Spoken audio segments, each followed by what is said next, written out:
Hello everyone and welcome back to my Days of Our Lives 21 YouTube channel. I hope you guys are having a wonderful day. Before we start, please hit the subscribe button and give this video a thumbs up. Over the phone, Nicole tells Rafe that Sloane hit EJ with a flower pot and took off. She says EJ is at the sanitarium getting checked out, but in reality he's at Melinda's office defying her about Sloane. After hanging up with Nicole, Rafe makes calls, ordering people to find Sloane. At the manse, Nicole reflections to Eric about Sloane getting down. She knows that Eric's passions are more complicated than hers because he loved Sloane. A sullen Eric says it's hard to believe that any of it was real. I guess it wasn't, he says. None of it was. Eric will get Nicole the sanctioned birth instrument so they can change Jude's name. Nicole isn't sure they'll do that. The name suits him. He'd love it if she kept it, especially since she's the reason he chose it. In her office, Melinda seethes over Sloane telling EJ about her involvement in Jude's baby napping. She tries to defend herself, but EJ rails at her for devastating Nicole. She didn't earn that. And Eric did? Melinda retorts. She knows EJ's just trying to keep Nicole from the man she truly loves. EJ pontificates about his and Nicole's love, and how Jude cements their family. Melinda points out Jude is the son of a man EJ despises. How will it feel to raise Eric Brady's child? At the campground in Montana, Harris implores Ava to lower her gun from Clyde. When she does, Harris bonds Clyde and gruffly orders Ava back to the hostel. She reluctantly leaves as Harris starts to read Clyde his rights. He's intruded by Chad, who picks up Ava's gun and aims it at his woman's killer. Harris tries to reason with Chad, but Chad wants to know the verity about Abigail's death.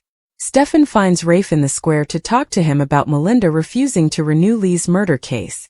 Rafe shares that Melinda won't help him with Gabby, unless he helps her with her legal troubles. As they sit to communicate ways to deal with the DA, Rafe expresses his appreciation for Stefan sticking by his family. His fastness to their marriage is the only thing getting Gabby through. Stefan flashes back to having coitus with Ava. At the manse, Eric explains that Jude is a symbol of faith when people feel hopeless. He chose the name because of the baby he and Sloane lost, but also because he was allowing of her. Nicole offers to let him spend as important time with Jude as he wants. Eric appreciates it, but it just makes it harder.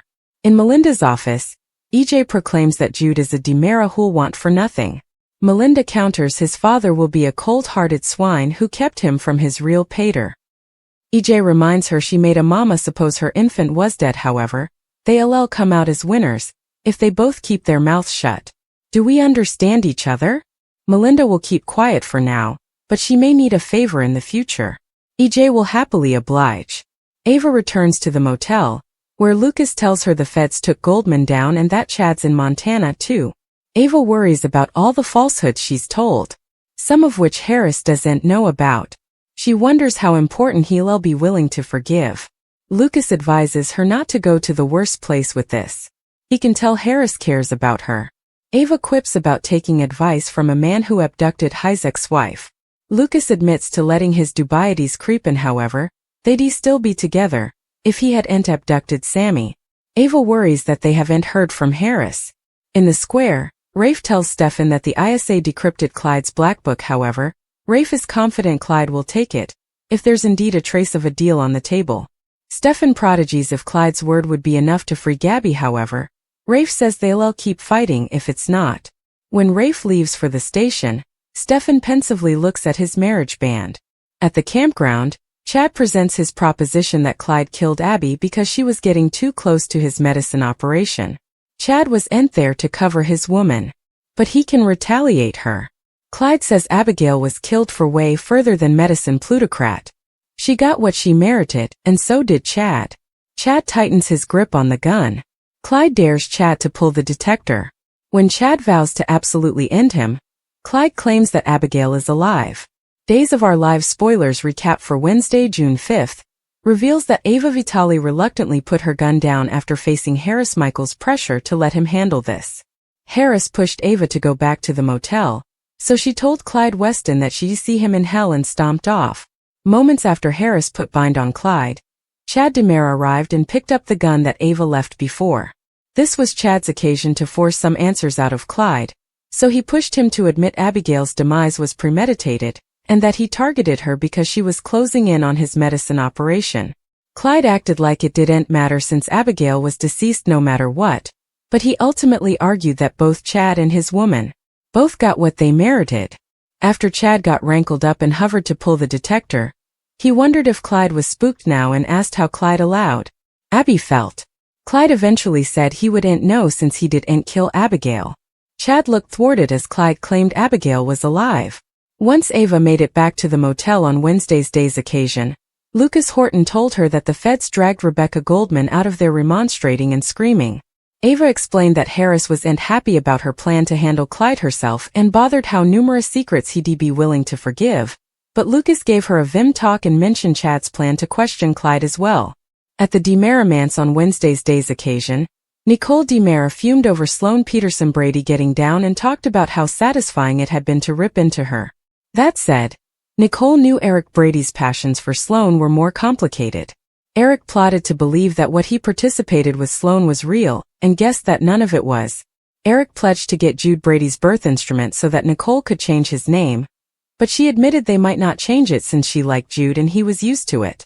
Eric confessed he'd like if Nicole kept the name, especially since she was the reason he chose it. Jude was named after St. Jude, the patron saint of lost causes, so Eric related that to Nicole and her struggles. Although Nicole invited Eric to spend as important time with Jude as he wanted, he admitted it would be too painful for him and delicate for Jude as well. After Nicole gave Rafe Hernandez updates on Sloan apparently whacking E.J. DeMara in the head with a flower pot and bolting, Rafe made a call to consolidate the hunt sweats for the fugitive. Coming on Wednesday's day's occasion, E.J. brazened Melinda Trask in her office. Now that Sloan was gone for good, E.J. claimed Melinda was the only other person who knew the verity about Jude's maternity. Once E.J. advised Melinda not to play dumb and lashed out over her deception, she acted like he was a fraud. Melinda may have kept Nicole's baby from her, but E.J. was keeping Eric's child from him now. E.J. argued that the baby was a DeMara as far as he was concerned and that he'd want for nothing. As long as Melinda kept her mouth shut, E.J. assured her that he'd do the same and hoped they understood each other. Melinda refocused out that if she demanded a favor in the future, she wanted to be suitable to come to E.J. After E.J. assured Melinda that he'd oblige, he was glad they were on the same runner. Once E.J. returned home on Wednesday's Doel show, he suggested about enjoying some family time with Nicole and their son, so Eric took off. Back with Rafe, he met with Stephen DeMara in the city forecourt and told him about Melinda blackmailing him over the black book she'd hid for keeping. Rafe wanted to find other substantiation of Gabby Hernandez DeMara's, last played by Camila Banus, innocence and was hopeful since Clyde's whole medicine ring was in the process of getting fractured. Still, Rafe made a vaticination about him taking advantage of it, if there was a chance for Clyde to save himself by offering any Gil Carter news.